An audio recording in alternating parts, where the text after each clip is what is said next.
Welcome to the 10th Congress of the Asian Association of Environmental and Resource Economics. I'm Dong-Gyu Lee, Assistant Professor in University of Seoul. Now we'd like to start our 2 days conference with Oh Sang-kwon's opening remarks. He is the chair of the local organizing committee and the president of Korea Environmental Economics Association. Please give big hands to President Kwon.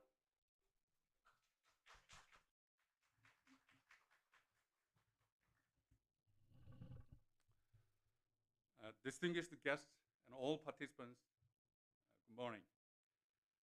On behalf of the Local Organizing Committee, LOC, I would like to take this opportunity to welcome all of you participating in the 10th AAERE Congress and Annual Conference.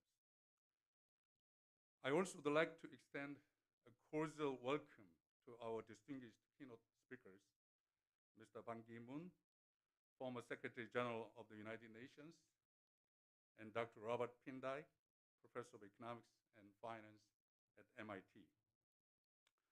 I would like to thank Dr. Oh Se-jung, President of Seoul National University, for his attendance and congratulatory remarks. Due to the COVID-19 pandemic, the 10th Congress is a hybrid type conference, and most of the submitted papers will be presented and discussed online.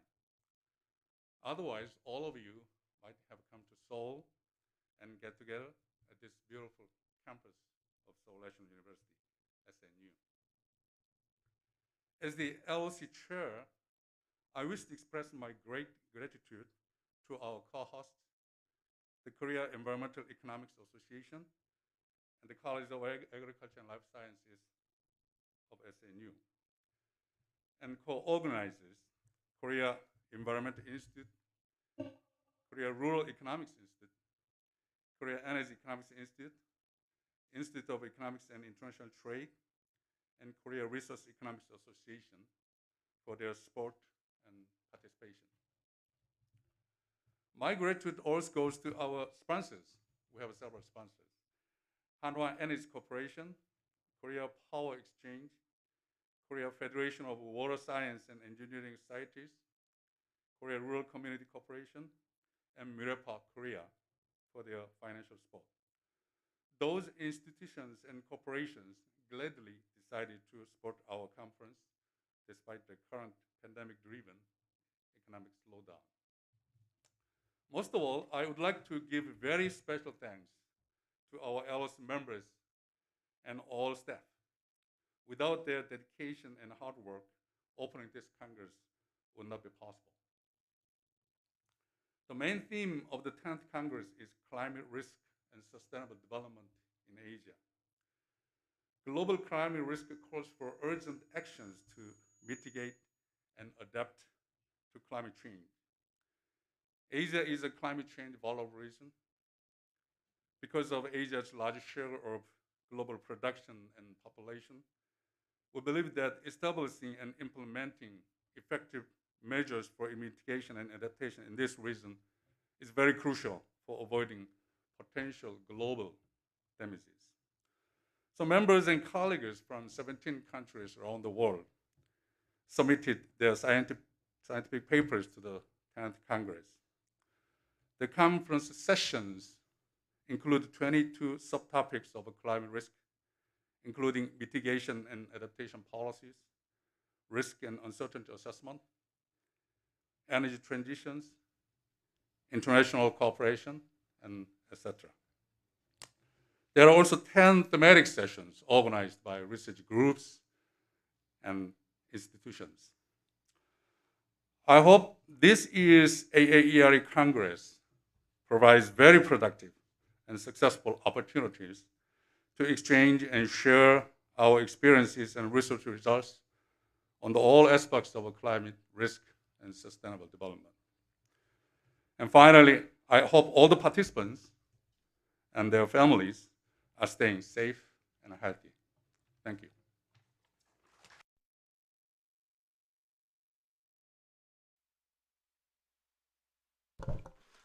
Thank you, President Kwon.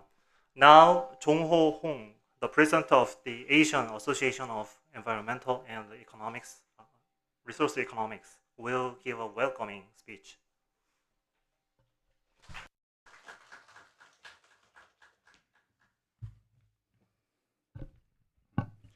Dear distinguished guests, colleagues and students, and ladies and gentlemen, I'm honored to welcome all of you to the 10th Annual Congress of the Asian Association of Environmental and Resource Economics, held at the campus of Seoul National University. It is particularly gratifying to give this welcome message because we had to cancel our 2020 AAERE meeting last year in the midst of the COVID-19 pandemic. I believe the significance of the 10th Seoul Congress is twofold. First, this is the first conference to be held under the new name of the Asian Association of Environmental and Resource Economics, which had been renamed from the East Asian Association during the Beijing Congress in 2019. The vision and challenge of AAERE are to provide sound academic works and policy advices and enhance the sustainable development agenda for the entire Asian region. Hence, we should be ready to expand our membership countries from East Asia to other areas of Asia and the Pacific. With utmost delight, I share with you that participants from 17 countries, including Australia, Bangladesh, and Nepal, will be giving presentations at this conference. Second, unlike our previous gatherings, this Congress will be the first event to be held fully online. As we all know, the pandemic has dramatically triggered digital transformation, including lectures in universities and academic conferences. We are currently living in a world where online seminars might become the new norm for scholarly communication. Hopefully, both presenters and participants can enjoy sharing their research results and discussions through state-of-the-art webinar technology prepared by the local organizing committee of the Seoul Congress. Formally founded in 2010, AAERE has served as a scholarly platform for environmental, resource, energy, and climate economists in Asia. Throughout the years, AAERE has immensely grown not only in size, but also in terms of the quality of its papers and activities. In 2018, AAERE successfully co-organized with the Association of Environmental and Resource Economists in the US and the European Association of Environmental and Resource Economists for the 6th World Congress on Environmental and Resource Economists held in Gothenburg, Sweden. These achievements would not have been possible without the continuous commitment from our members.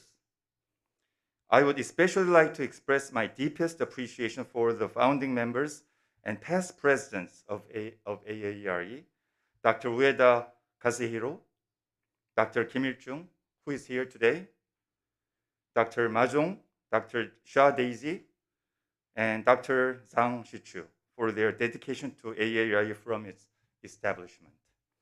I further express my gratitude to those who made the 10th Seoul Congress possible. First of all, I want to thank the chair of the local organizing committee and former BOD member of AAERE, Professor Kono Zhang of Seoul National University, for his commitment to this great event.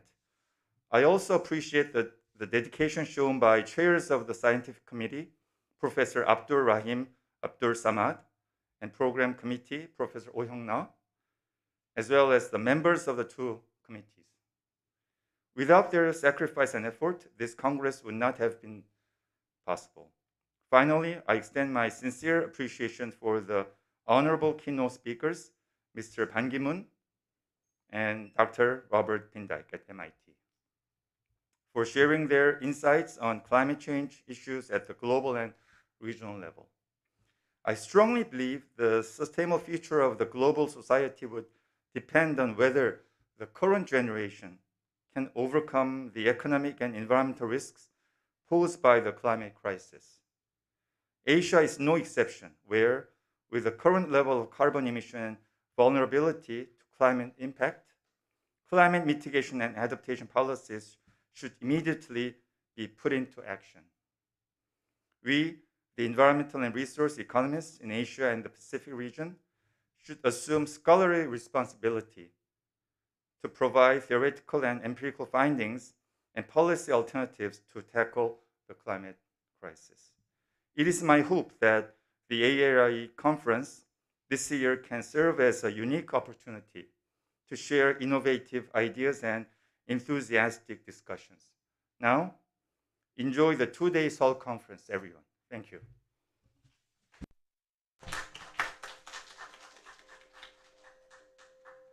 Thank you, President Hong. Now, the President of Seoul National University, Se-jung-oh, will make a welcome address.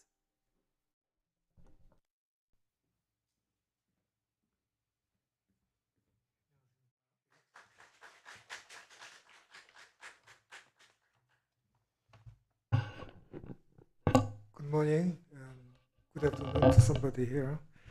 It's my great pleasure to welcome everyone to the 10th Annual Congress of Asian Association of Environmental and Resource Economists. First of all, I'd like to celebrate and congratulate the opening of this 10th AAERE Congress amid the continuing challenges of the COVID-19 pandemic around the world. And I'm glad that SNU is serving as the venue for this important academic conference. As we find ways to continue our academic journey online, I strongly believe we will eventually overcome the current pandemic. Although COVID-19 is the most urgent global health issue now, we are also facing a significant climate crisis. Many international organizations and scholars have pointed out that in the long run, climate change is a more threatening issue to humanity than COVID-19 pandemic. However, compared to our capability and necessity, our global efforts to fight against the climate crisis are not enough. Maintaining the global temperature under 1.5 degrees Celsius above the pre-industrial level is certainly a huge goal and will be extremely difficult to achieve. Thus, we must strive for transition to a new paradigm. We need new inspirations, new global solidarity, and new collaborative actions. We need to cross borders, economies, cultures, sectors, and communities to create meaningful actions with speed and scalability. Today, about 60% of the world population lives in Asia, which is the center of global economic growth as well. In 2020, the Asia-Pacific region emitted 16.75 billion metric tons of carbon, which exceeded the total carbon emissions from other regions around the globe.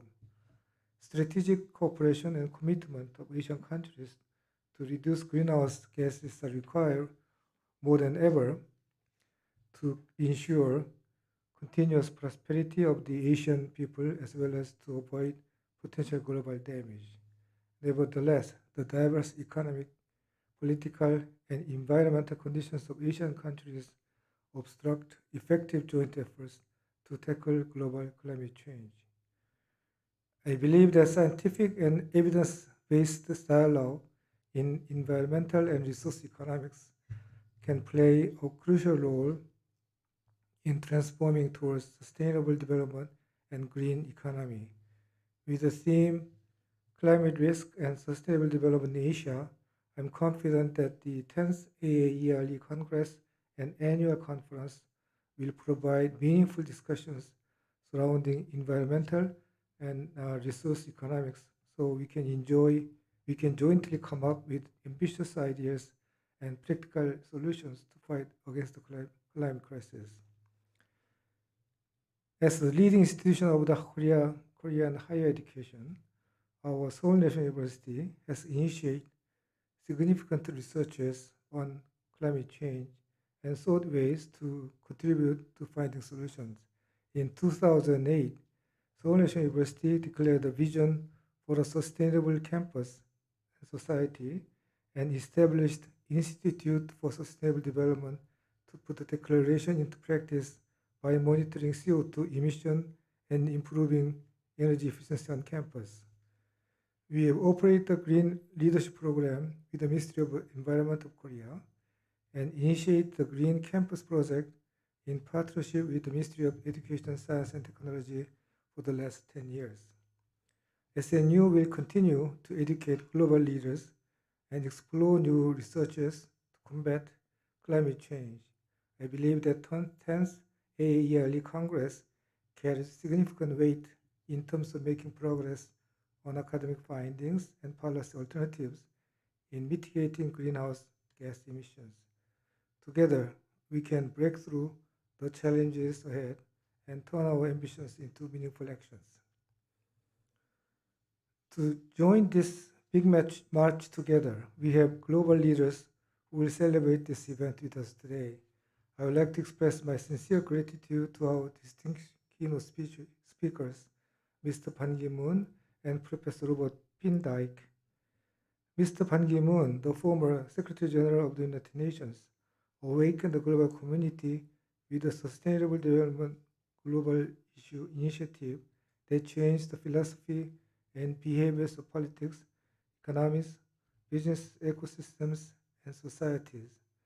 I would like to thank Professor Robert Pindyck, Bangkok Tokyo Mitsubishi Professor in Finance and Economics at the MIT Sloan School of Management. He has inspired the global academic community with his great contribution to environmental and energy economics and economics of climate changes. Also, I appreciate all the members of AAERE who brought this wonderful conference to fruition. My special thanks to Professor Hong Jong-ho, the president of AAERE, and Professor Kwon Oh-sang, the chair of the local organizing committee. Finally, I'd like to thank all the distinguished speakers and guests who are with us today to create a strong partnership of hope, vision, and action for the sustainable future of global society. I have no doubt that the 10th AAERE Congress would serve as a special academic platform for innovative discussions on environmental resource and climate change issues. I hope all the participants can fully enjoy the presentation and events throughout the two-day conference, although you cannot enjoy the beautiful campus of Seoul University in person. Thank you very much. Thank you, President Oh. Well, we'll move on to keynote speech. Let me first introduce the session briefly. First, it will start at 9:45. And we have two speakers, as mentioned above. The first speaker is Robert Pindyck, Bank of Tokyo Mitsubishi Professor of Economics and Finance at MIT. And the second speaker is Ki-moon Ban, the former UN Secretary General. Also, we have the chair of the speech, Il-jung Kim. He is a former president of East Asian Association of Environmental and Resource Economics and the emeritus professor at Dongguk University. After a short break, he will host the session.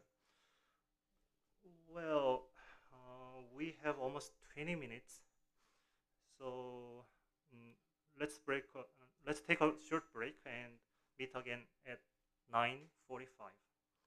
Thank you.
start this keynote speech session.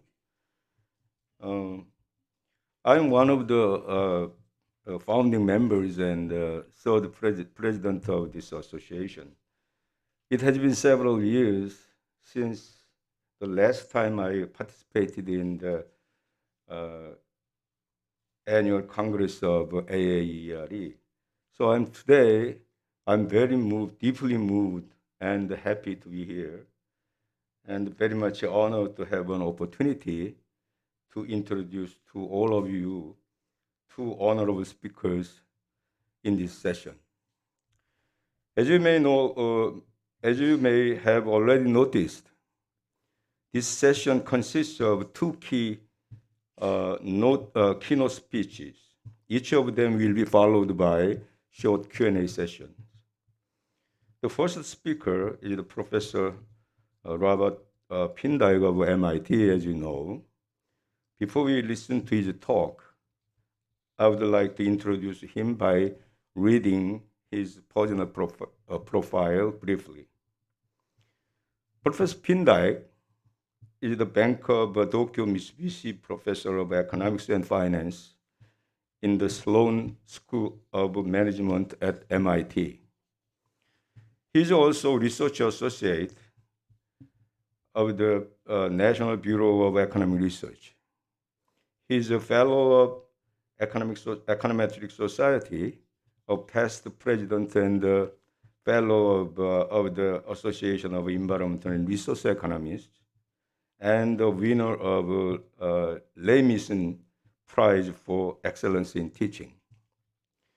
Professor Pindyke's research and writing have covered topics in microeconomics and industrial organization, and the behavior of natural resource and commodity markets, financial markets, capital investment decisions, and environmental economics. His recent work in environmental economics has focused on climate change and examined policy design in the face of uncertainty. He has also worked on economic and policy implications of global catastrophic events, including the recent COVID-19 pandemic.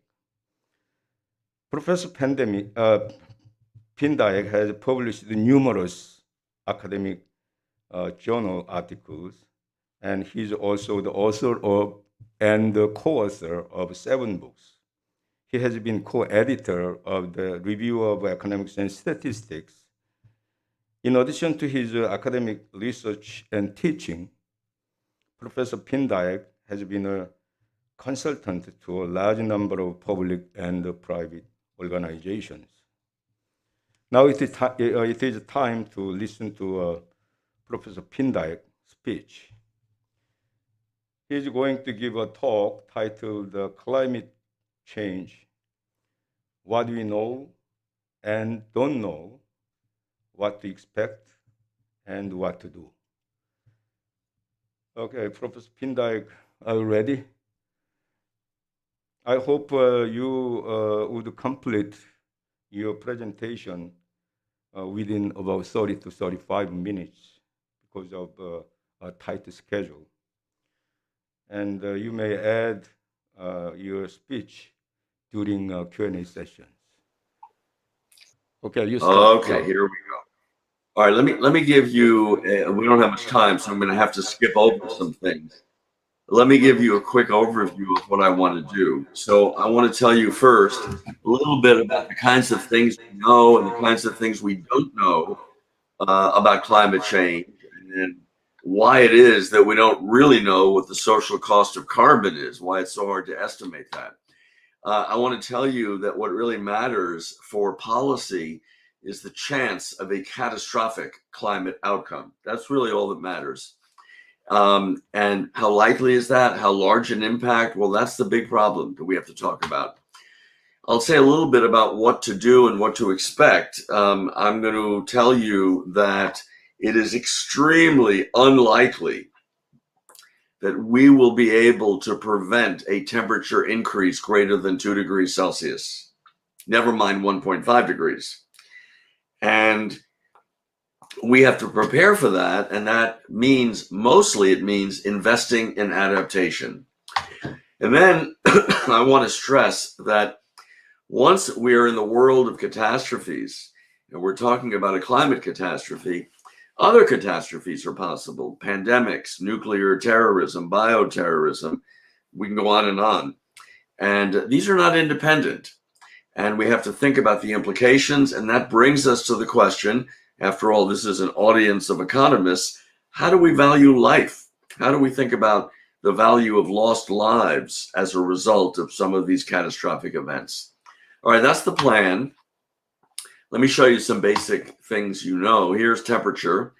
This is the global mean temperature from 1880 to about a year ago. You can see that not much happened. It actually went down a little bit between 1880 and 1910. But since about 1950, let's say, the temperature has been increasing and accelerating from 1980 onwards. We already have had about a 1 degree Celsius increase already. So we're already up by 1 degree Celsius. And what's the cause of this? Well, here's the CO2 concentration. And you can see the CO2 concentration.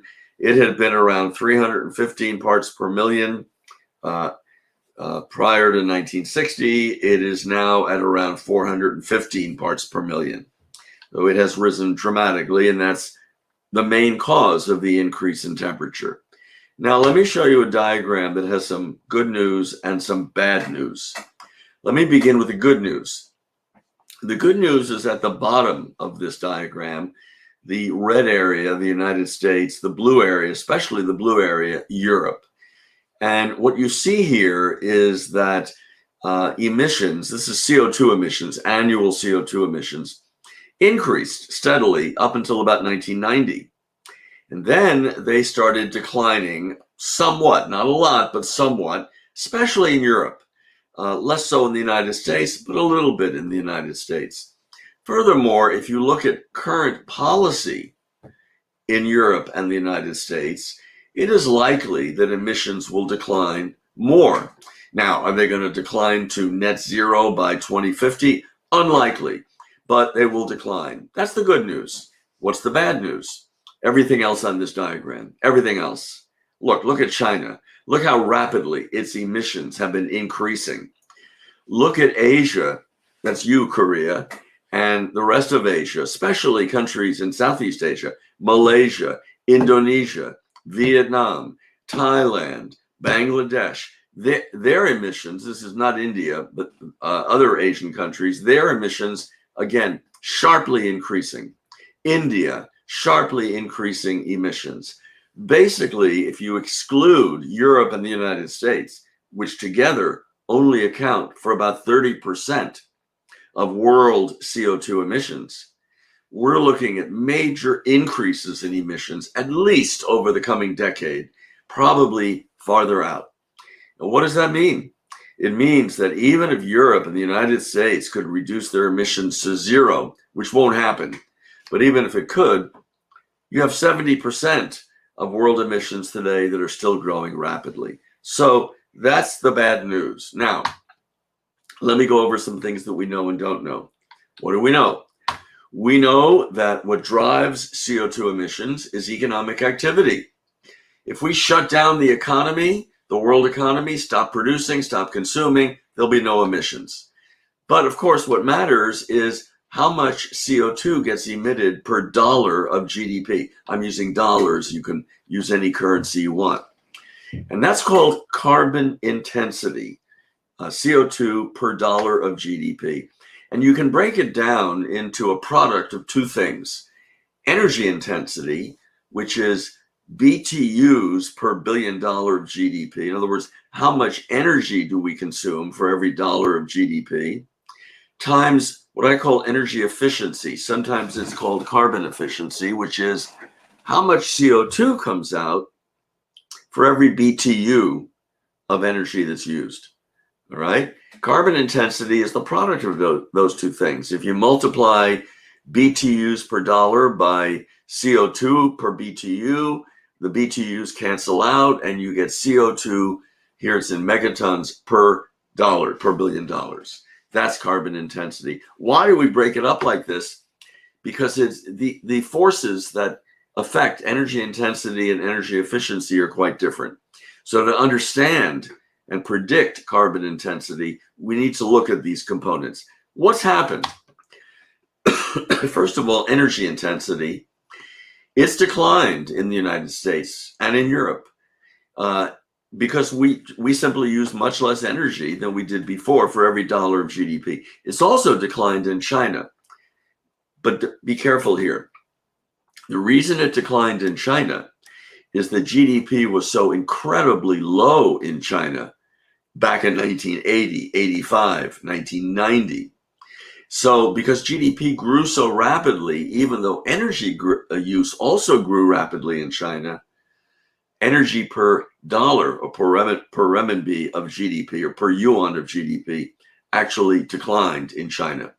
But now, as China's economy has become large, that's no longer the case. If you look at India, if you look at Southeast Asia, not the case. Energy intensity has been increasing. Energy efficiency has improved in Europe and the US. No change in China, no change in India. It's gotten worse in Southeast Asia. Overall, not much happening. Carbon intensity as a whole for the world, it was about 0.69 megatons of CO2 per $1 billion in 1980. It decreased to about 0.50 in 2018. That's about a 30% decline. Wonderful. That suggests that we would have a decline in CO2 emissions. The problem is world GDP tripled over this period, so CO2 emissions increased. Here you see it graphically. The blue line is China, and you can see that its carbon intensity decreased from 1980 to 2000 because its economy grew so incredibly fast. Then carbon intensity leveled out. The black line, it's a little hard to see, it's down here. The black line is the world, and it declined for the world by about 30%. If there had been no GDP growth in the world, CO2 emissions would have declined by 30%. But as I said, world GDP tripled. How do you reduce CO2 emissions? There are two ways to do it, only two ways: reduce GDP or reduce carbon intensity. You can reduce carbon intensity via energy intensity, use less energy, or energy efficiency. Whatever energy you use, make it green energy. All right, that's the only way to reduce emissions. reduce GDP, or reduce carbon intensity. And what's going to happen in the future? Very hard to say. Very hard to predict. First of all, it's very hard to predict GDP, but it's very hard to predict what will happen to carbon intensity. Now, let's suppose we did know what will happen, and we did know what will happen to CO2 emissions over the next 50, 80 years. Suppose. What's going to happen to the temperature? We don't know. It depends on a number called climate sensitivity, the increase in temperature that eventually, when everything gets into equilibrium, results from a doubling of the atmospheric CO2 concentration. And the most likely range, according to the IPCC, is about 1.5 to 4.5 degrees. That's a very wide range. And it means that there's a lot of uncertainty over climate sensitivity. And here you see the problem. These are probability densities from 5 different studies. Each study came up with its own probability distribution for climate sensitivity.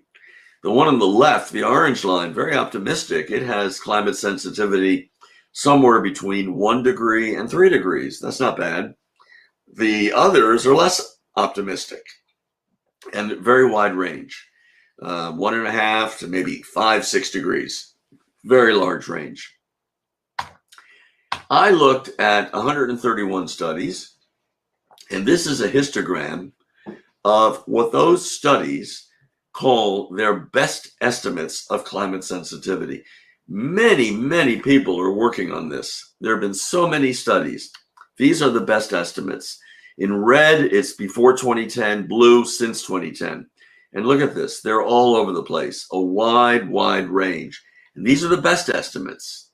If you look at the high and the low, the minimum estimates and the maximum estimates of these studies, again, very large range. What does this tell us? We really don't know what climate sensitivity is. Even if we knew what would happen to CO2 emissions and the CO2 concentration, we would not know what that would do to temperature. And why is that?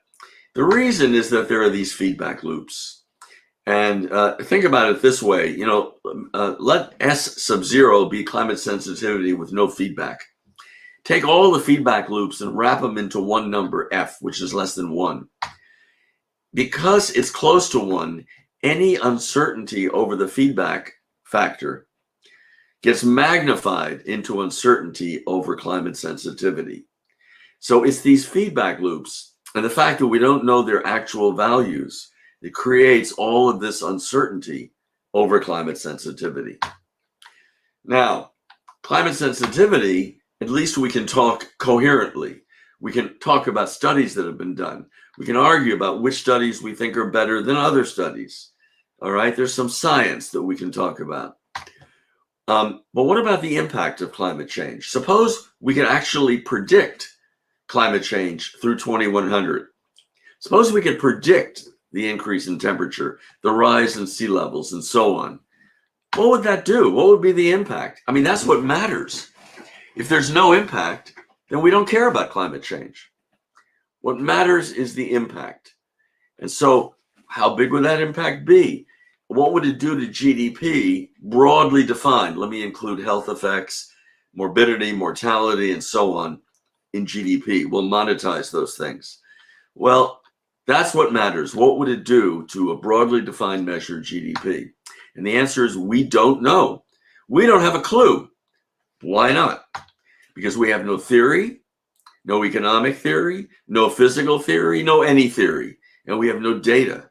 We've never experienced a 2 degree or 4 degree or 6 degrees Celsius increase in global mean temperature. We have no experience. You can say, well, wait a minute, haven't we had some very hot summers where the temperature was 2 or 3 degrees higher than normal?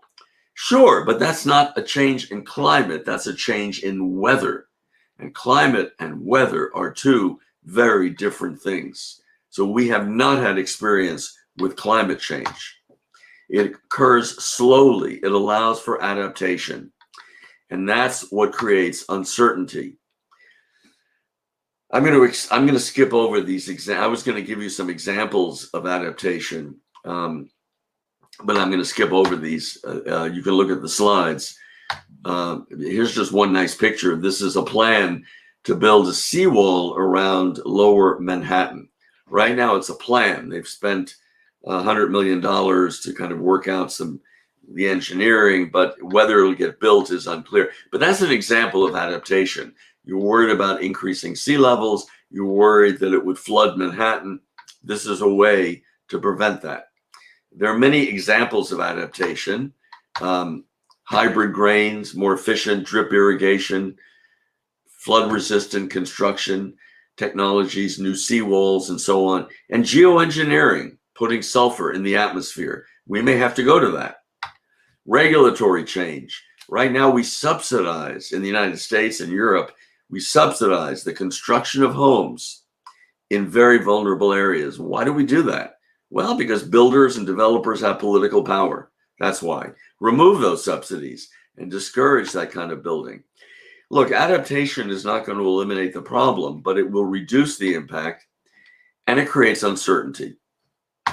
All right, we don't know the impact, but don't these integrated assessment models that are used to estimate the social cost of carbon, I mean, they have an impact. They have a damage function, a loss function.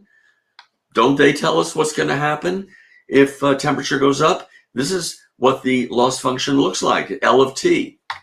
And in the DICE model, the Nordhaus DICE model, it has used an inverse quadratic loss function. So the loss, if T is the increase in temperature, if T is 0, there's no loss. T goes up, the loss goes up. Now this is an arbitrary function. It's made up out of thin air. It's not based on any theory nor any data. The parameters are chosen so that the loss for 2 degrees or 3 degrees is consistent with common wisdom, whatever that means. You know, it's whatever people seem to think. There's no data, there's no theory. So I've written a lot about this. I've made a lot of enemies, unfortunately, because building these models is a big industry. And why do I talk about it? Because I feel that these models create a perception of knowledge and scientific precision that really is misleading and illusory. So I have issues with the use of these models. They're wonderful as descriptions, understand what's going on, but not for estimating a social cost of carbon, because we just don't know what the loss function is. We also don't know the discount rate. That's a big issue. We need a discount rate to get a social cost of carbon. And if we use a market discount rate, we're going to get a tiny number for the social cost of carbon. You know, the Ramsey formula with no uncertainty says that the discount rate is equal to delta, the rate of time preference, plus the growth rate of real growth rate of consumption, times the coefficient of risk aversion. If you use financial data, we know what G is. It's about 2%.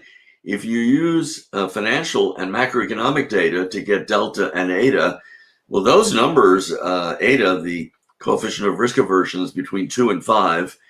Delta, the rate of pure time preference, 2% to 5%. Even if you use the low end, you're going to get a 6% discount rate, and that makes the social cost of carbon tiny. By the way, this is a deterministic Ramsey formula. If you introduce risk, you introduce random fluctuations and possible catastrophic decreases in GDP, the discount rate goes down. That'll get you a lower rate. But still, if you're using market-based numbers, you're going to have a very high discount rate. And that's a problem. Many people have argued for a low rate on ethical grounds, but whose ethics? I mean, how do you figure that out? How do you make these ethical arguments? All right. Look, if the discount rate is above 2%, all that matters is a catastrophic outcome. What is a catastrophic outcome? An extreme economic impact. Maybe a 20% or 40% drop in GDP. That'll give you, if the probability is high enough, a higher social cost of carbon. Oops.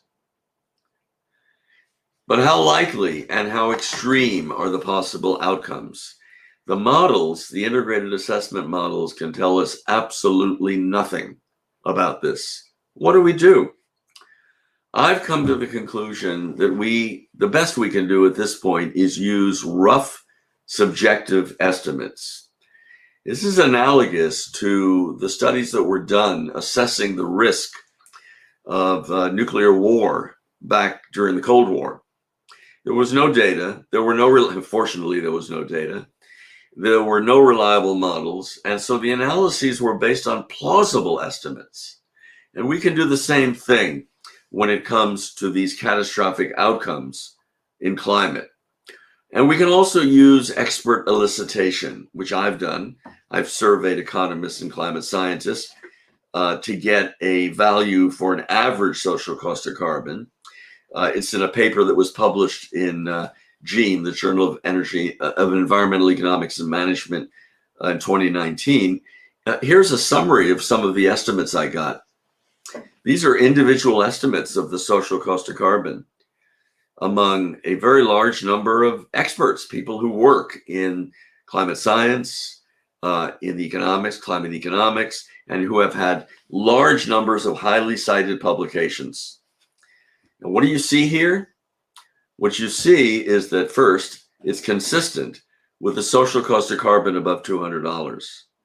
The number that's being used in the United States for policy purposes is $40 to $50. The number that's being used in Europe for policy analyses around $50 or 40 euros. And it looks like, there's an argument here for a much higher number. Secondly, there's a huge amount of dispersion, a huge amount of uncertainty. Well, what do we do about that uncertainty? Do we just do nothing? Do we wait for more information? No, it's the opposite. The uncertainty itself creates an incentive for early action because it implies that there's insurance value. You worry about the extreme outcomes and you insure against them by reducing emissions today. All right. Let me go over what I think we can expect in terms of climate change and then a little bit about what we can do. First, the CO2 concentration has been increasing. It will continue to increase at least for the next 20 years.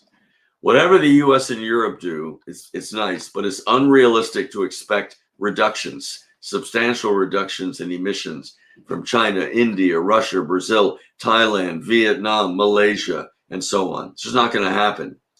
Do you, sitting there, the audience, do you really believe that net zero global, not one country, global emissions will happen by 2050? If you do, you're optimist. That's wonderful. I don't. The global mean temperature is likely. Now I say likely. There's uncertainty here. We may be lucky, but we shouldn't count on it. Likely to rise more than 2 degrees Celsius, probably 3 degrees, at least 3 degrees. The other effects of climate are hard to predict, climate change. They depend on the temperature increase, which we can't predict.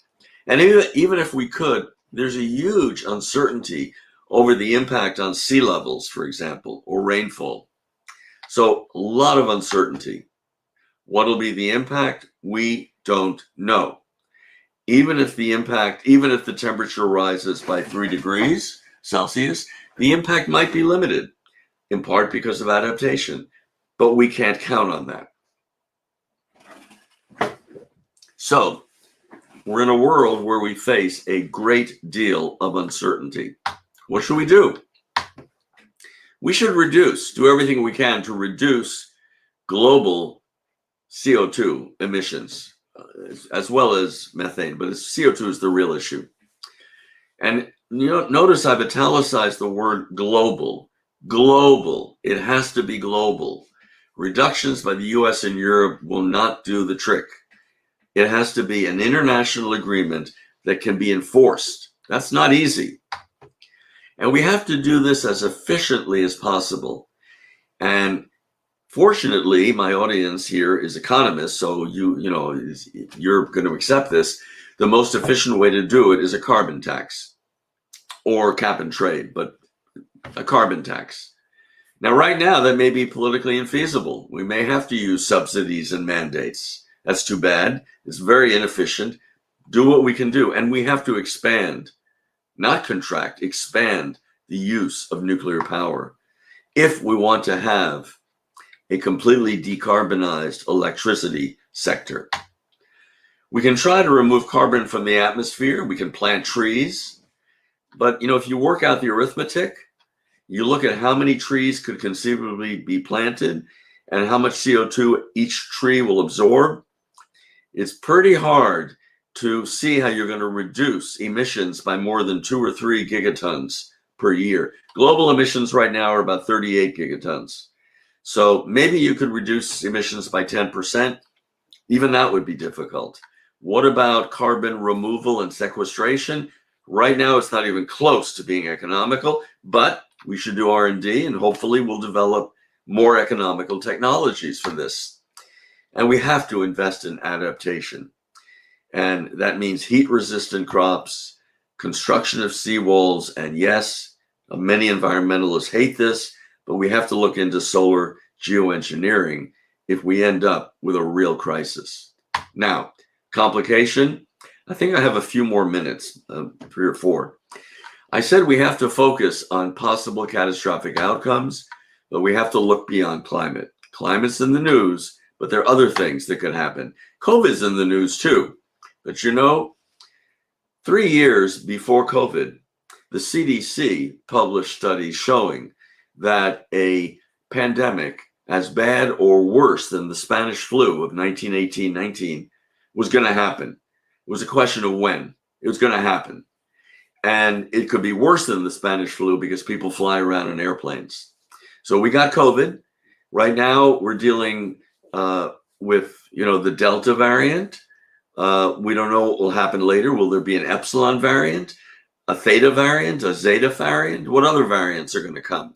So there's a lot of uncertainty, and this is a possible catastrophe. Nuclear terrorism, bioterrorism, cyber terrorism can be catastrophic. Extreme earthquakes or volcanic eruptions. Look, we can go on and on, but we have to think about these things. And as I've shown in work with Ian Martin in our American Economic Review study, you can't look at these individually. They're interrelated. So we have to look at all of these possible catastrophes.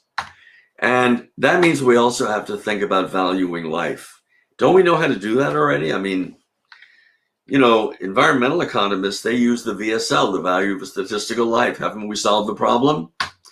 This is the VSL. It's the marginal rate of substitution between wealth and the probability of survival. Here, P is the probability of dying from some event.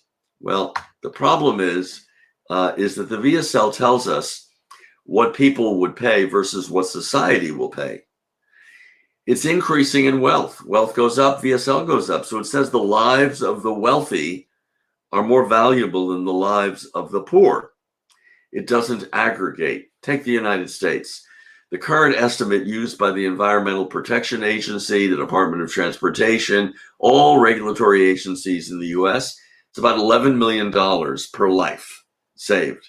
Well, 11 million times the number of people in the US, 330 million, gives you a number that's about 170 times US GDP. Well, how do you pay for that? You can't. And finally, the VSL measures the value of a small reduction in risk, not the value of life itself. What do we use? What should we use? We don't really have a handle on this. We don't know. There's no simple answer. This is something for all of you to work on. This is an area, a really interesting area of research. And related to this is the question of how do we think about changes in population? We look at increases in population, and some people say that's good because it leads to technological change. There's been more technological change as the population grew. We need people because we need young-old transfers. We need young people to take care of old people. And there are other people who say that population growth is bad. Crowding and congestion, environmental and resource use, the fragility of welfare systems. What's the net effect? Good, bad? There's no agreement. What about decreases in population? Based on behavior, what countries do, it seems that we view this as bad. We try to save lives. We try to prevent loss of life. If you put all this together, how do you value increases or decreases in population? This is relevant to climate change. It's relevant to any kind of study of catastrophes and catastrophic events. And it is an open problem in economics. All right, quick conclusions. A lot we don't know. And we shouldn't make believe we know more than we do. It's just, I stress the uncertainty because if you don't know something, don't make believe you do know something. If we don't know the impact of climate change, don't make believe that we do. What matters is the possibility of a catastrophic outcome. And we have to think about that. We're not going to use models. The models won't tell us anything right now. And given the uncertainty, there's a lot of uncertainty. Should we wait? No, we have to focus on the value of insurance and figure out what is that value of insurance, because we think it's large. And we also have to think about other potential catastrophes. And if you have nothing, and then you are looking for problems to work on, population growth, bad, good, how do we think about it? All right, I'll stop here. For those of you who have nothing to do at night, you need something to read, here are some things to read. I'll stop. Okay, thank you very much for your interesting analysis regarding climate change. We have two, questions from two members of AAERE with recorded videos in advance. The first one is Professor Budi Rezo Sudamo from Australian National University. And second person is the Professor Chico Umechu from Kyoto University. Why don't you show both videos together, and then after listening to those two questions, and then you can answer to those questions. Okay. Why don't you show? Okay.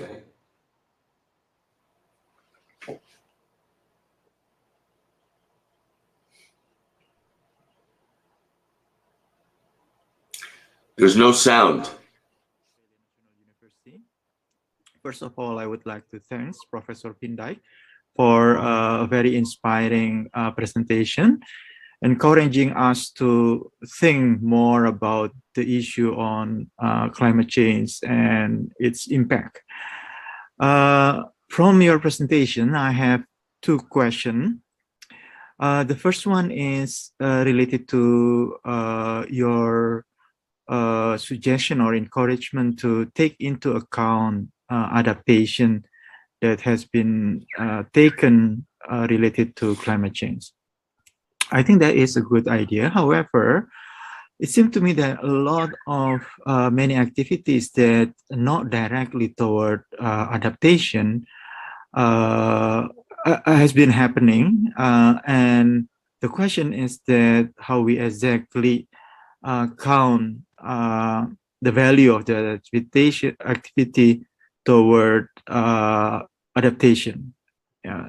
For example, adaptation, change of many fishery activities surrounding mangrove area, mainly due to the belief that they could better fish in the area, so they could harvest more, rather than toward an adaptation of climate change. However, their activities is actually can be seen as adaptation of climate change.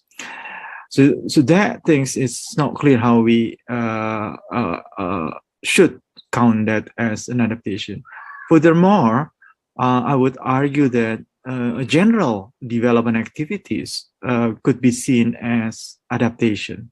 So how we exactly distinguish that this is an adaptation toward climate change, or this is just an activity to improve human well-being? The second question is related to your suggestion that we need to be ready with the uncertain, and so then we ready to it future catastrophe. And you suggest that insurance value of life need to be developed faster. I just wonder whether that suggestion is also appropriate for developing country, given saving rate in many developing countries has been relatively small. And so if that is the main mechanism, we can expect that the gap between developed and developing country is actually widening because of our reaction toward climate change. Thank you. And again, thank you for your nice presentation. Okay, why don't you show the second? Thank you very much to Professor Pindai for excellent and the most relevant presentation. My name is Chieko Umetsu from Kyoto University. I have two questions. First, Professor Pindai mentioned two ways to reduce future carbon dioxide emissions: to reduce GDP or to reduce carbon intensity. To what degree people's change in attitudes or behaviors towards environmental concern is likely to affect and shape future carbon dioxide emissions? Is there a need to modify the concept of growth itself? The second question is, what is the social cost of methane emissions compared to social cost of carbon? How agricultural sector can contribute to reducing methane emissions while the demand of livestock is likely to expand due to population increase in most developing countries? I very much appreciate if you could respond to these questions. Thank you very much. Okay, thank you very much, Professor Pindyck. You have actually 4 questions to answer. Please. Yes. Okay, so look, first, examples of adaptation and general development activity. I think it doesn't matter so much what we call these things. We're looking for ways to reduce the impact of climate change. That's it. And it may be the things we do are useful to adapt to climate change, and they're also useful in general and simply to increase development and increase GDP, and that's fine. I don't think it's important that we distinguish the two. You mentioned the developing countries, low savings rate, the gap. That's a big problem, and it's a problem because remember I said we need a global agreement to reduce emissions. Well, how do you get a global agreement? When, let's take India. India says, look, we're a poor country. And yes, our emissions are growing rapidly, but on a per capita basis, CO2 emissions per person in India are much lower than the United States or Europe or Japan or Korea. So why should we have to reduce emissions so much? And there's no simple answer to that. How do you come up with a fair allocation of burden? Let me go to the next 2 questions. Changes in attitudes and beliefs. Sure. I mean, it's always nice. Maybe people will, because of their attitudes, will try to reduce their energy use. That's a good thing. I don't think it will do a lot, but it's good. And then you asked about the social cost of methane. So, and what can the agricultural sector do? 2 things. First, I don't have an estimate for the social cost of methane. I don't know what it is, and I've never seen a good estimate of the social cost of methane. Here's the problem. Methane emissions are much more powerful than CO2 in terms of warming, about 50 times, 60, 70 times as powerful. But methane emissions right now are very low relative to CO2 emissions, and methane stays in the atmosphere for about 10 years. CO2 stays in the atmosphere for hundreds of years. So the net result is that while methane is an issue, and while methane does affect warming, it's of limited impact. It's not as important as CO2. And look, we're not. Maybe we'll all become vegans. I don't know. But right now, we have a lot of cows and we have a lot of livestock. They are producing methane, but methane's coming from many, many sources. I think the biggest problem is CO2 right now, as opposed to methane. I'll stop. Okay, thank you very much. I feel that your lecture gave us important messages as well as research assignments, especially to environmental economists on the various issues of climate change. Thank you very much, and I hope you always be healthy. And is there any? We have 1 or 2 minutes left, so if you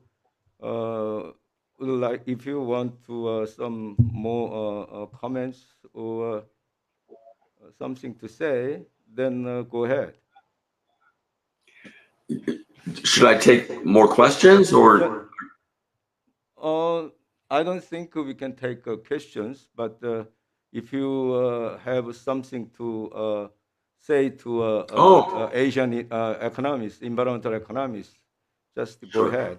1 or 2 minutes. Yeah, I mean, the message I have for the Asian and Asian environmental and resource economists is the same as I do for European and North American environmental and resource economists. I think there's some very fundamental problems we need to look at. They're the little problems. We build models and models and models of climate, and we on and on and on.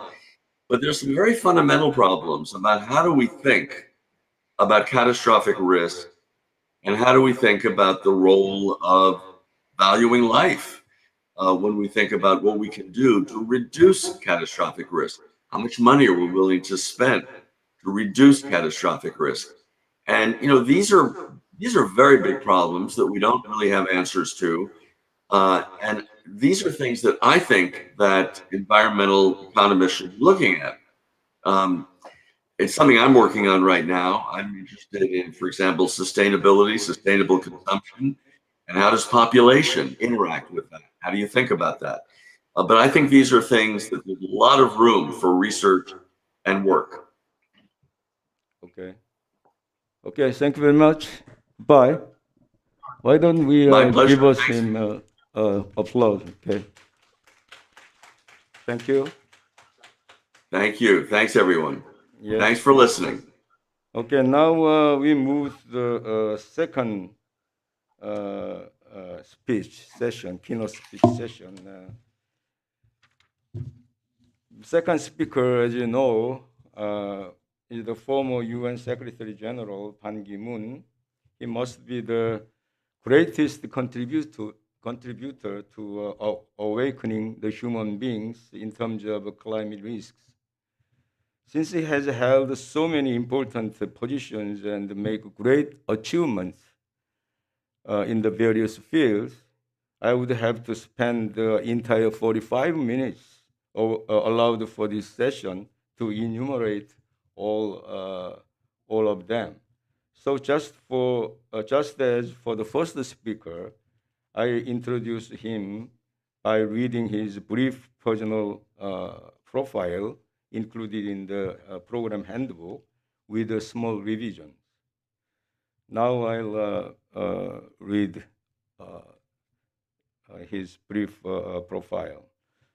Mr. Ban Ki-moon is a South Korean diplomat who was 8th Secretary General of the United Nations from January 2007 to December 2016. Before becoming Secretary General, Mr. Ban was a career diplomat in South Korea's Ministry of Foreign Affairs and in the United Nations. After working as a diplomat for 34 years, he became the Minister of Foreign Affairs and Trade in Korea in 2004. As the 8th Secretary General of the United Nations, Mr. Ban's priorities were to mobilize world leaders around the set of new global challenges, from climate change and economic upheaval to pandemics and increasing pressures involving food, energy, and water. One of the Secretary General's first major initiatives was the 2007 Climate Change Summit, followed by extensive diplomatic efforts that have helped put the issue at the forefront of a global agenda. At the height of the food, energy, and economic crisis in 2008, Mr. Ban successfully appealed to the G20 for 1 trillion financing package for developing countries. Under Mr. Ban's leadership in 2015, countries adopted a set of 17 Sustainable Development Goals to end poverty, protect the planet, and ensure prosperity for all as part of a new sustainable agenda. He has won numerous awards nationally and internationally from governments, private and public organizations. Mr. Ban is still very active in dealing with world issues for people with various positions, such as chairs of Ban Ki-moon's Foundation for a Better Future, Global Green Growth Institute, the IOC Ethics Commissions, and so on. Personally, I had a chance to watch near him his soft but strong leadership with passion, expertise, belief, and thoughtfulness for others. When I was a member of the advisory committee of National Council on Climate and Air Quality for 2 years, of which Mr. Ban had served as a chair. It is said that the council had been successful in helping the government to combat the fine dust and climate change in Korea. Now it is my great pleasure and honor to introduce Mr. Ban Ki-moon. Please.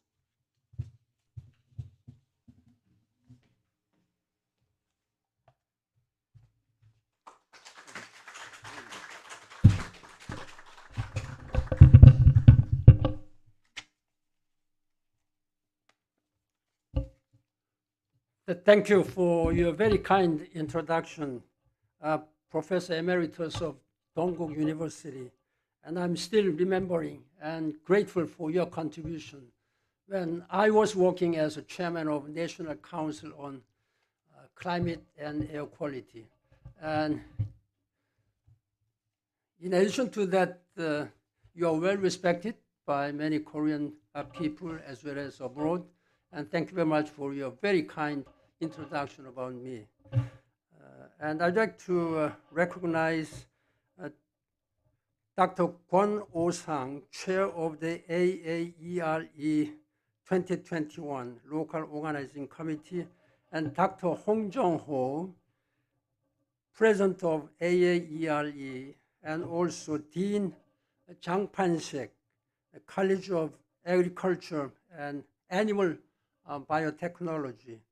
Distinguished guests, ladies and gentlemen, and those who are watching these discussions through Zoom. Thank you very much for your participation. Before I begin, I'd like to get your understanding that since I'm going to speak about at least 20 minutes, let me just take off my mask for clarity of my delivery.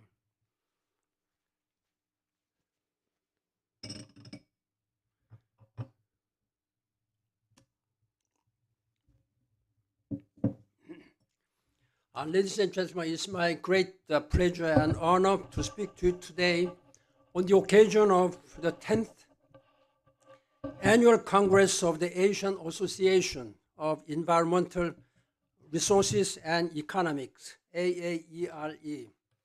And it is my privilege to deliver these remarks at such an important juncture for all the people and our planet as we collectively strive to urgently address climate risk and ensure sustainable development in Asia and beyond.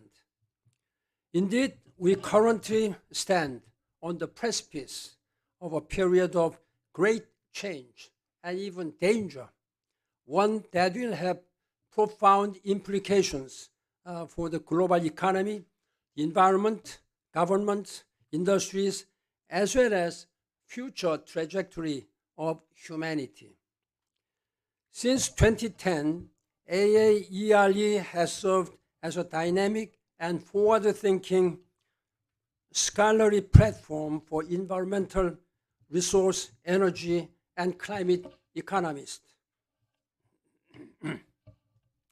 It serves as a timely opportunity for sharing knowledge and best practices with a view towards enhancing the Sustainable Development Agenda for the ASEAN-Asian region. And I am pleased to see that the AAERE 2021 has expanded beyond East Asian, welcoming participants from 17 countries, including Bangladesh, Australia, and Nepal, who will be giving presentations at this year's conference. Everyone gathered here today has a valuable insight to share and admirably working to strengthen academic engagement and offer meaningful policy advice to address climate risk and elevate sustainable development. I believe this is essential considering the scale of challenges before us to protect the environment as the climate crisis deepens and help ensure sustainable recovery from the COVID-19 pandemic. Distinguished guests, ladies and gentlemen, we find ourselves at the center of a variety of converging crises and increased uncertainty. The ongoing pandemic continues to upend our economies, societies, and whole spectrums of our lives. At the same time, our planet is on fire, both literally and figuratively, with the climate crisis deepening as the sea level rise, temperatures surge, floods rage, and wildfires burn. COVID-19 and other global crises, such as climate change, have underlined our fundamental interconnectedness. They have also made it clear that we need global solutions born out of cooperation and partnership to holistically address the great challenges that we face. I'm emphasizing that this is a global challenges requiring global solution.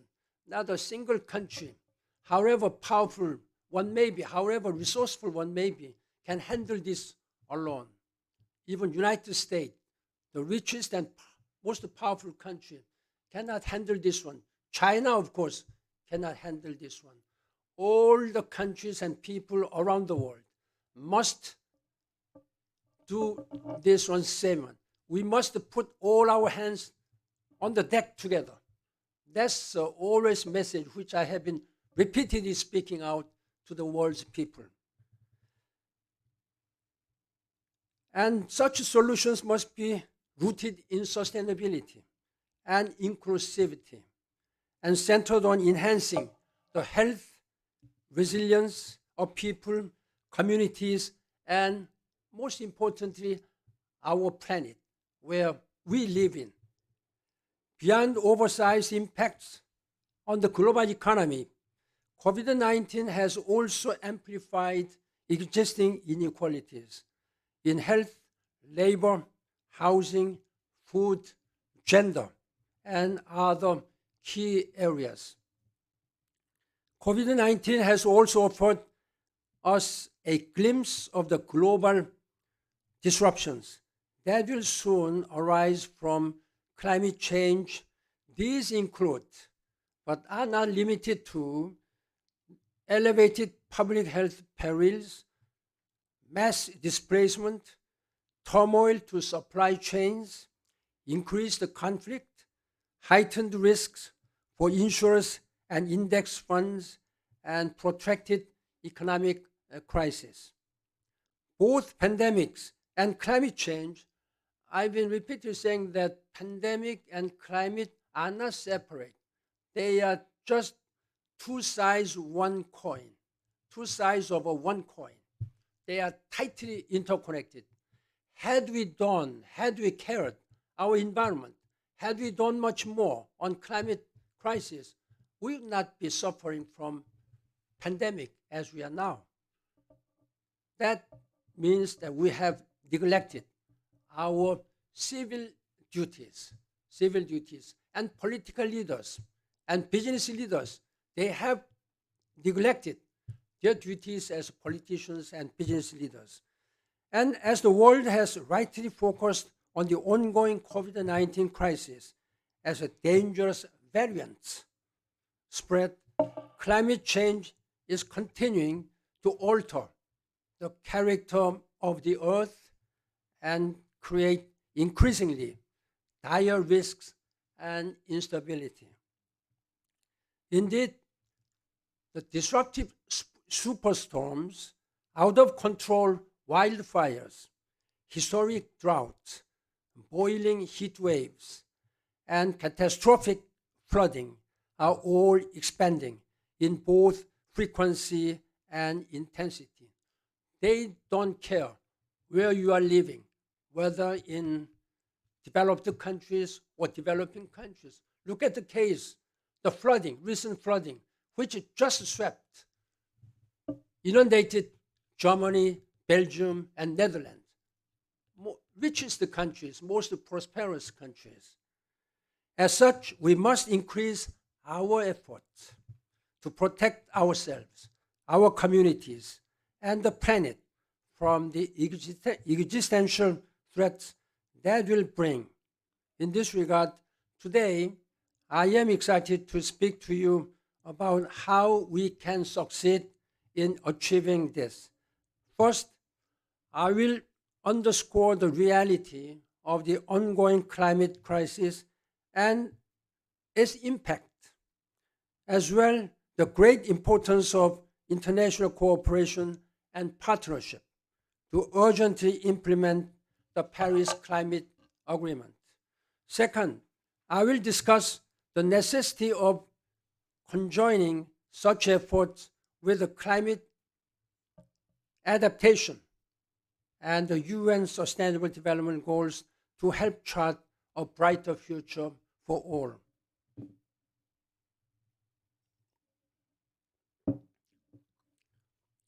Ladies and gentlemen, climate change is fueling insecurity, conflict, refugee flows, and public health risks all around the world. And these threats do not discriminate. All nations are and will continue to be endangered by them as the world continues to warm. As a result of climate change, rising sea levels are an existential threat to many small island developing states, as well as some of the world's most populous and economically important cities around the world. While serving as a Secretary General, I have been traveling many small island developing countries in Pacific and Caribbean. I was told by old people that one day they see suddenly some small island disappeared from their eyes. And look at the case of small island Kiribati. The highest point is 3 meters high above sea level. And my car, the car tires was, touching all the waters. It was running on the water. The streets are always covered with water, sea waters. So it is rising daily. As you may know, scientifically, scientists say that the sea level is rising every year 3 millimeters. 3 millimeters. That means in 10 years, 3 centimeters. 3 centimeters. But depending upon the locations, and if we neglect our duties to address climate crisis, the sea level will rise minimum 60 centimeters to 3 to 4 meters by the end of this century. This is a serious alarm.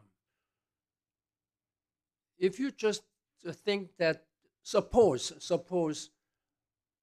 the sea level has risen 60 centimeters, then Korean Peninsula will be useless. The highest building in Seoul, 63 building, will be inundated. Just 60 centimeters will make all these high buildings useless. You cannot approach, you cannot live in that building. Electricity will be out. You have no access and no livability. So we have to be very serious about this. Historic rain recently deluged central China, trapping passengers in subways, killing dozens and displacing over 200,000 people. In India, thousands were reduced when the Ganges River flooded after days of torrential rains. This summer, we have been witnessing much of the Mediterranean engulfed in menacing flames as wildfires burn out of control in dangerous dry conditions in Greece, Algeria, Turkey, Lebanon, Tunisia, Italy, and elsewhere. And the areas of Middle East and South Asia are now experiencing heat waves so severe that doctors are sounding the alarm about the capacity of humans to live physically, withstand them in the years ahead. But warming is not just a future threat. A landmark study recently released in the scientific journal Nature says that nearly 37% of all global heat-related deaths can now be blamed on human-caused climate change. How can we mitigate these threats? Countries in Asia like China, Korea, India, Australia, Japan, or others certainly cannot do it alone, as I said, nor the Western countries such as the United States, European Union, and United Kingdom. What is needed is an unprecedented global effort propelled by multilateralism, solidarity, and global partnership. With this in mind, I'm of the view that we must urgently step up our collective efforts to cut global emissions and implement the Paris Climate Agreement. During my time as Secretary General, I'm proud to have prioritized climate change as the top most important issues during my 10 years' time. And I have made some modest success in having Paris Climate Change Agreement adopted after so many years of negotiation. And I was also proud to have announced the Sustainable Development Goals with 17 goals. I think these two announcements and agreements were the most far-reaching, most ambitious visions the United Nations has ever presented in its 75 years history. The Paris Climate Change Agreement, signed by 195 countries in 2015, offers us a clear game plan to confront the serious threats to our world. It set visible targets to impede rising temperatures, constrict greenhouse gas emissions, and spur climate-resilient development and green growth. I will always remember the long days and nights of negotiating in Paris, culminating with an electric final light when we finally secured commitments from the world leaders. But agreement itself may be important, but the more important is that we have to implement, make it into action. The road to Paris started years earlier, and there were many obstacles along the way to overcome. Finally, I was able to convince the United States and also China, India, Brazil, and South Africa. Those are the key 6 countries, particularly China, Brazil, India, South Africa. They are known as basic countries. Without their help, without their participation, this climate change would be meaningless. So I have had all 195 countries on board at that time. Now, are we on the right course? I'm afraid to say that we have not done much enough. That means that because of Trump administration, 4 years, this whole international community was in disarray. Multilateralism was in disarray, and US was not moving, then China would not move. Now with the Joe Biden coming into power and returning to Paris Climate Change Agreement, I think we have the right moment to strike and decisive actions on climate change agreement. During my time, it will take a long time for me to explain to you what I have done. I have never spared my time. I have never spared any places where I was able to witness myself the impacts of climate changes. I have visited 5 times Arctic regions, Antarctica and Arctic. Would there be any Koreans who have visited at least once? There may be some. I know that the KBS reporter was with me, so he was one. And there are some scientists in Arctic, that is a Sejong scientific base, and also in Arctic region, there are Dasan science base. Other than that, starting from president or ministers, I don't think anybody has ever visited these Arctic regions.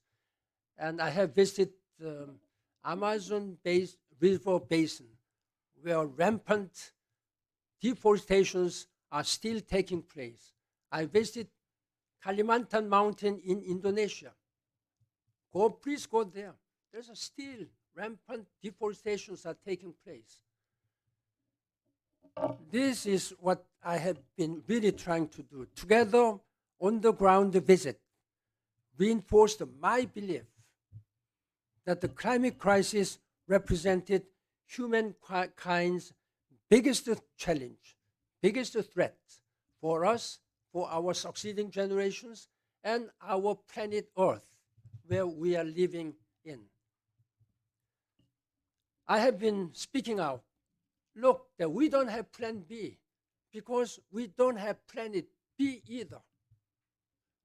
They are now sending some satellites to Mars, moons, but how long will it take for human beings to be able to settle to another planet? This is the last planet where we are living in. We will have to live. That means we have to care ourselves for our environment.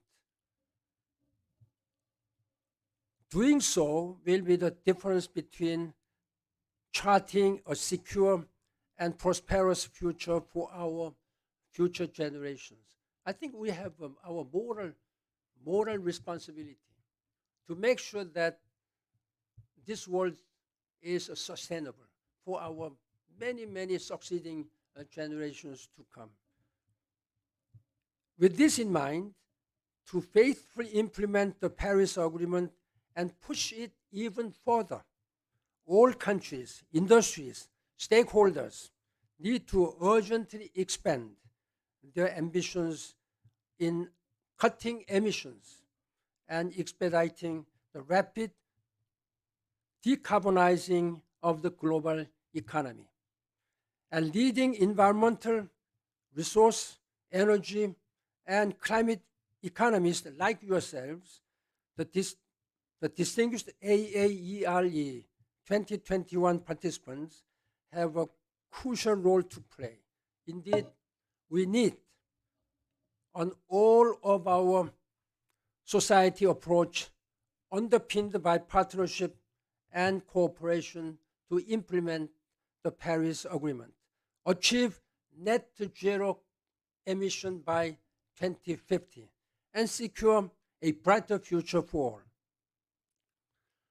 Distinguished guests, ladies and gentlemen, in addition to mitigating climate change and decarbonizing the economy, we must also come together to elevate adaptation. There are two policy issues. One is mitigation and adaptation. I think we have done mitigation some because it has affected us. So we know that how to do it. But we have to have a wisdom to invest for the future. This is adaptation that really makes a lot of difference. How to make adaptation policies much more invested. Now we are spending about less than 10% of our resources and political energy on adaptation, while we know that something flooding happened, then we know that we have to really repair. For that, we have spent almost 90% of resources. But if we are wise enough to invest for the future, then we'll be able to prevent. We may not be able to prevent 100% because this is a nature's power. God's willing. But at least we can make ourselves much safer, much more prosperous if we invest wisely. In fact, I am now currently working as a chairman of the Global Center on Adaptation, headquartered in the Netherlands, and I'm working with the world leaders on this. We are really trying to urge world leaders to be more smart, to be more future-oriented, to invest more resources on adaptation. Look at the case of Bangladesh in 1991, in 1970s until 1991.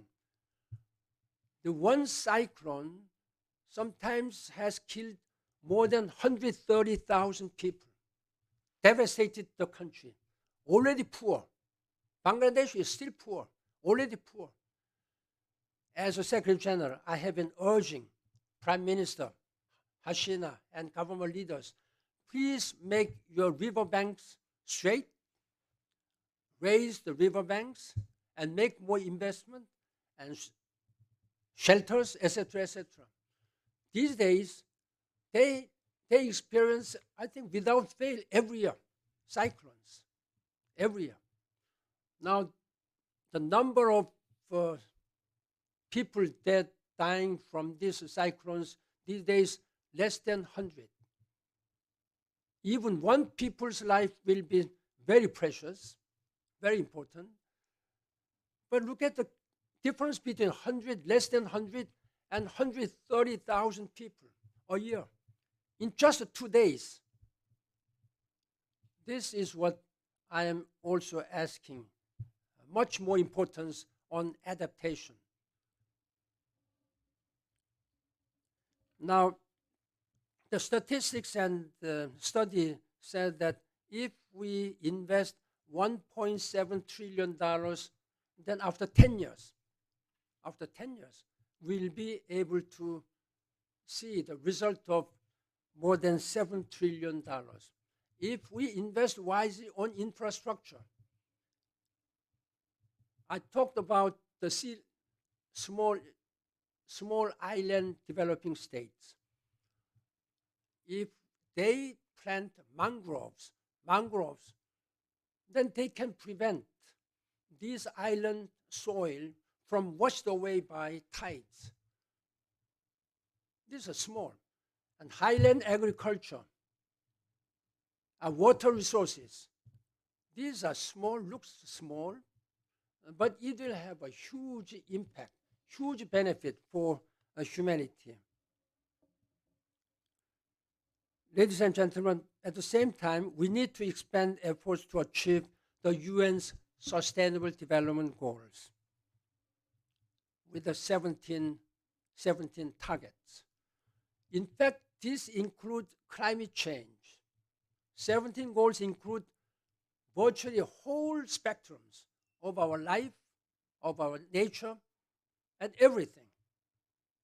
If we are able to implement all these 17 goals by the end of 2030, I'm sure that we'll be living in a much, much better, safer, more prosperous world. Climate change is number 13, goal number 13. When we were negotiating these Sustainable Development Goals, because of the importance and urgency, we just took out climate change issue and had the negotiations. Of course, everything was negotiated, but treaty-based agreement. So this is a treaty. This must be implemented, while all other 16 Sustainable Development Goals may be regarded as a political declaration, like plans. Plans can be implemented or sometimes not. Korean government has been making in the past 5-year socio-economic development plans. Each 5 years, every 5 years. That has made South Korea much, much prosper economically, socially. But that was not the laws. They were plans, political decision. But climate change agreement, Paris Agreement, is the treaty. That's a must. You must fulfill this one. But unfortunately, people do not understand. And leaders, political leaders and business leaders are not doing much enough on this matter. Now, nearly 6 years since their adoption, the SDGs have made tangible progress on bettering maternal mortality rates, combating poverty and hunger, and improving quality of water and sanitation. These are something which we can be proud, but much, much more needs to be done. The SDG 17 highlights a partnership. What I'm also asking is that you have to render all your hands, all your time and energy, resources to make sure that all this climate change agreement and sustainable development goals are implemented by 2030. Indeed, we need, as I said, an all hands on the deck approach, where everyone joins together in partnership to synergize ownership, participation, and vital involvement from all people and all sectors of our all societies. Additionally, they can help bring all nations and people together in cooperation and partnership to chart a more sustainable, inclusive, resilient, and prosperous future. Let me conclude, ladies and gentlemen. In this age of pandemics, climate crisis, and deepening inequality, I firmly believe that we must recommit ourselves to multilateral cooperation born out of global partnership to solve the multifaceted challenges we are now facing. Global challenges require global solutions, as I said, and such solutions can only be realized through scaled up political, diplomatic, corporate, academic, scientific, and civil society cooperation at all levels across borders and seas. We need increased cooperation to adapt and solve the climate crisis and implement the Paris Agreement. We need increased cooperation to achieve the SDGs. And we need increased cooperation to fight against the vaccine inequity and decisively defeat COVID-19 before even more dangerous variants mutate and threaten us all.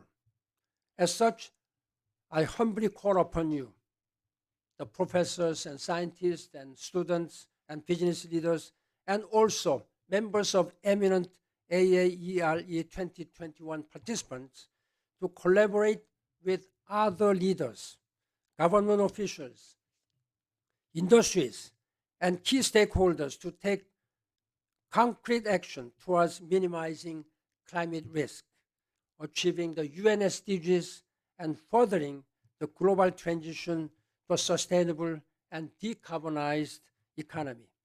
COVID-19 has underlined our inherent interconnectedness.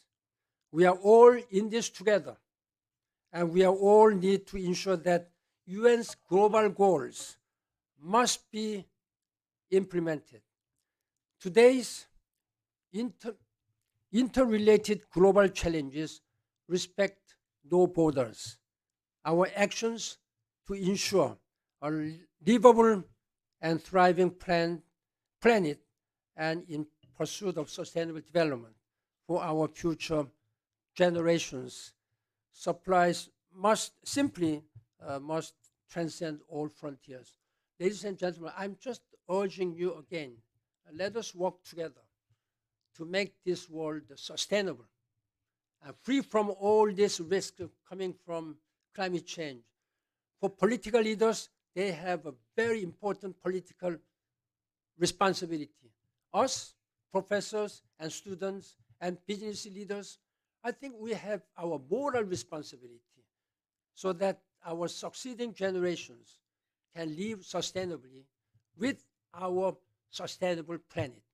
Thank you very much for your participation, and I'm asking you to join your hands to work together to make this world better for all. Thank you very much. 감사합니다. Thank you very much, Mr. Ban, for your outstanding speech regarding the climate change issue.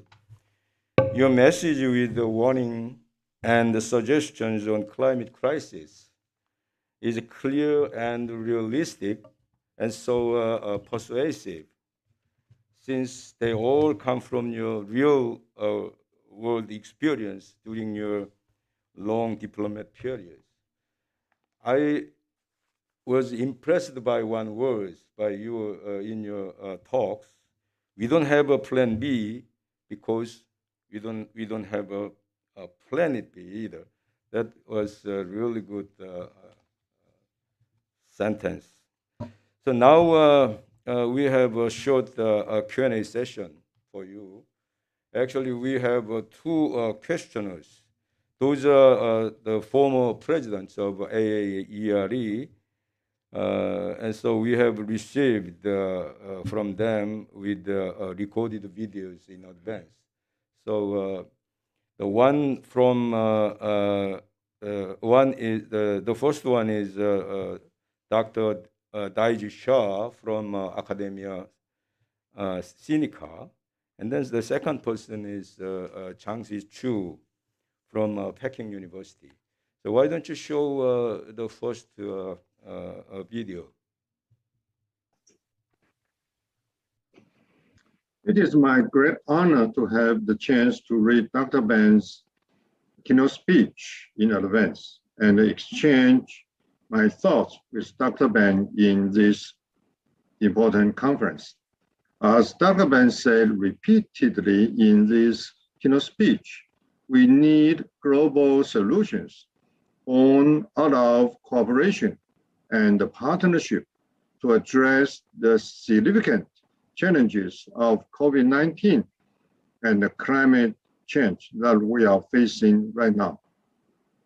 We are fortunate to have Dr. Ban as the UN Secretary General from 2007 to 2016, led the nations around the world to reach several critical international agreements, including the Paris Climate Agreements and the UN's 17 Sustainable Development Goals in 2015.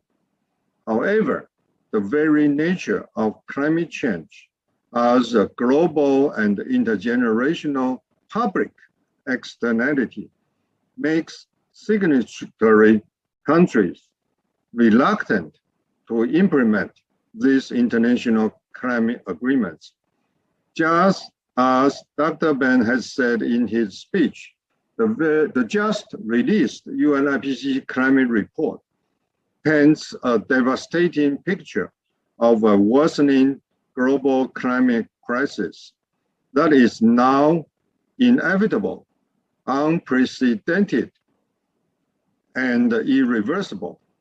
My only question is that how to make or induce all countries, industries, and stakeholders to cooperatively expand their ambitions in speeding up the rapid decarbonization of the global economy to meet the goals of zero net emissions by 2050 and no more than 1.5 degrees temperature rise under the Paris Agreement. This is also a question that we all environmental economists should think real hard to find solutions. Thank you very much. Please make a comment on his question. Just one question. Thank you, Professor Daiji Shaw, for your very important questions. You mentioned that IPCC has made a recent report. That was, I think, last week. It's much, much more alarming among so many IPCC's assessment report. This is a special report. The gist is that, the question is that while we have been striving to limit the global temperature rise below 1.5 degrees, by at least by 2050, the discovery, scientific discovery is that already 1.2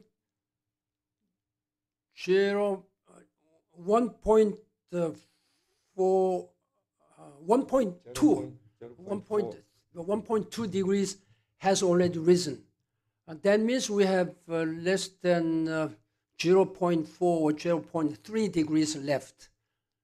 Can we do that within 30 years? This is really very difficult challenges. And we have to listen to the recommendations and findings of scientists.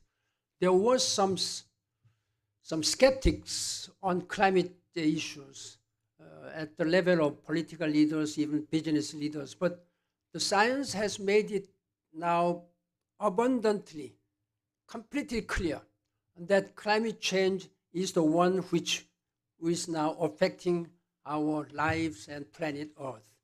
Therefore, we have to do all the best efforts to meet the target of 2050 net zero. Fortunately, there is a big, much movement rising among developing countries. There were at least 120 countries who declared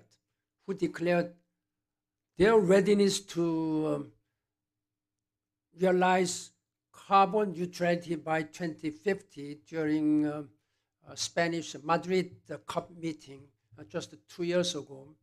But there are not many countries who have really clearly politically declared. Like the European Union, they are ready. United States, Japan, China has done it by 2060. And Republic of Korea, the President Moon Jae-in announced on October 28th last year that Korea would hit the target, meet the target of carbon neutrality by 2050.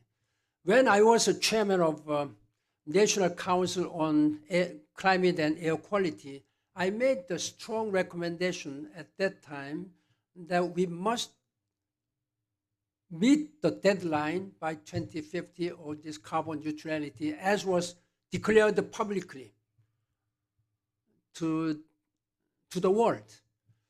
Now, frankly speaking, I'm very much concerned by the decreasing will of the Korean government and decreasing will of the world's people. Now let's talk about only Korea. Recently, the Decarbonization Commission established by President Moon has announced that they proposed 3 options. The first option is to let the 7 coal-fired power stations just continue beyond 2050. That means Korea will be able to complete only 96%, not 100% carbon neutrality. Second option, we may phase out all 60 coal-fired power stations by that time, but use LNGs and other sources of energy, leaving 3%. That means 97% will be able to. Third option, of course, zero zero emission by 2050. The president has made 5 times confirmed that we will finish by 2050 carbon neutrality. First, he announced on October 28 last year. Second, he reaffirmed during his participation in President Biden's Earth Summit on April 22nd. Then third, he announced once more during P4G Summit, which he hosted himself in Seoul, where many world leaders participated. Then fourth, he announced in his summit meeting with President Biden in Washington in May, and in June, he announced again during G7 summit in London. 5 times, President has announced that we will hit the target. Now the Commission, Carbon Neutrality Commission, established by the President, has announced 3 options. Most probably, I'm afraid that they may choose from A or B, not C. This is what I am deeply concerned. And then this carbon neutrality by 2050 is something which will go through 6 more presidencies in Korea, starting from next year's election. The 6 more presidents must have as strong as commitment as had been already announced by President Moon. But from the beginning, now I'm afraid that we are just losing our commitment and passion. This is something, but Korea has been regarded as sort of one of the climate villains. 기후 악당 in Korean. This is a shame. So I'm urging again, I think academic institutions like yourselves should really speak out and make sure that political leaders keep their promises and make sure that 120 countries who have expressed their willingness to do that meet their target by 2050. Then otherwise, we'll have no hope. By the end of this century, the scientists are warning that the sea level rise will go up to minimum 60 centimeters to 4 to 5 meters. That's the end of our planet, end of our lives. That we must make sure that this must be done. And I really count as one of the citizens, global citizens, I think you have to raise your voices, challenge your political business leaders. I was also concerned that the business communities have been raising concerns that that's too high. That's too high for them. But we have to use all possible resources, energy resources. We have to really use all different reasonable energy mixes. I'll stop here because there may be some other questions. Thank you very much. I think Dr. Shah, I'm sure he is satisfied with your comment. And the second person is from Peking University, Shichu Chang. Please show us the video. Your Majesty, this is Zhang Shiqiu, a professor at Peking University, China. Very much appreciate for sharing your insights regarding the global sustainability. If I may, I would like to ask you questions and would like to have your comments on the following. It is likely that COVID-19 impacts and recovery will last far longer than we thought. What would you comment on the key obstacles for global green recovery, and what are the most important and fundamental issues needs to be addressed? The newly released IPCC report stated that the Earth is warming faster than previously thought.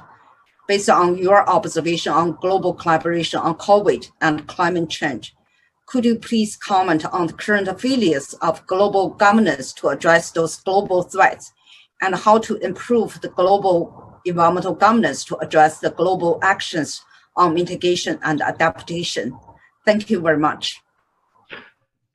When it comes to global governance, I think we have already established a good global governance. We have climate change, Paris Climate Change Agreement. We have 17 Sustainable Development Goals, and many governments have expressed their willingness and strong political will to address this climate change. Now, on top of all the difficulties, COVID-19 has made really upended whole spectrums of our life. COVID-19 is now regarded as the most pronounced global challenges in socio-economic, political, health, and all the areas of our lives.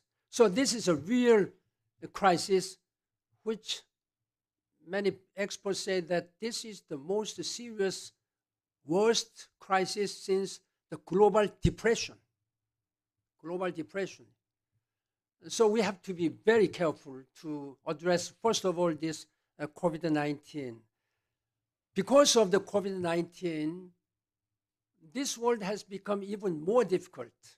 For example, some statistics have been already announced that the United Nations estimate that more than 225 million people have lost full-time jobs around the world. Korean is no exception. More than 155 million people are now feeling insecure in their economic situations. And there is still, the serious problem is the number of people on the abject poverty line. What is abject poverty line? Is that according to World Bank, a person who lives with only $1.90 a day, that means with just 2001 in Korean currency, you have to live a day. Your 3 meals, your transportation, or water, whatever may be. There are more than almost 700 million people who are living on the abject poverty line, according to World Bank. This is a huge challenge, gigantic challenge to meet the target by 2030. This SDG has made it clear that by the end of 2030, there should be nobody who will suffer from this abject poverty. There should be nobody who should die from preventable diseases. We have made quite significant progress in medicines, but there are still some diseases which cannot be prevented. But there are most of the diseases, most of the sickness can be prevented. So I'm now talking, UN is talking about there should be nobody who can die, who die from preventable diseases. And these are something, and there are again many school-aged children who are not able to go to school. And it is much more so, coupled with the COVID-19, most of the people, children living in developing countries cannot have access to remote learning. This is a challenge. So we have to do all to recover from this. Recovery process may be very arduous, very much difficult. And we have to make sure that we must build back better and greener. That's a vision of the United Nations. And I'm also working very hard as was introduced by Professor Emeritus, I'm chairman and president of Global Green Growth Institute. This is to help developing countries so that they will make the economy greener and build back better. So now UN Sustainable Development Goals is a very tangible, scientifically proved goals. It has 17 goals, which has 169 targets, and it has more than 230 indices, so that we can calculate, we can compare whether these goals are now being implemented. So I think we have a good governance system. It's not because of the lack of governance. It's because of political will, lack of political will. So I'm just urging that all these global governance issues can be resolved through strengthening and reaffirming the political leadership. So when there is a political will, I think there is nothing which we cannot do. Thank you very much. For your clear answer to her questions. Please sit down for a minute. And I would like to make short closing remarks before ending this session. Today, Professor Pindyck analyzed the climate change issue with economic logics, while former Secretary General Mr. Ban dealt with the same issue of climate change with his real-world experiences. But both speakers' messages are consistent and clear. Although we may not have full information on the climate change, its potential impact on humans looks critical, and thus the earlier our action against climate risks is taken, the better to reduce the probable catastrophes. Finally, I noticed that they emphasize the importance of the environmental economists' role on this climate change issue. Now we end the keynote speech session. Thank you very much for you being with us for almost 1.5 hours. Thank you very much. And thank you very much, Mr. Kang. Thank you very much for your attention. Thank you.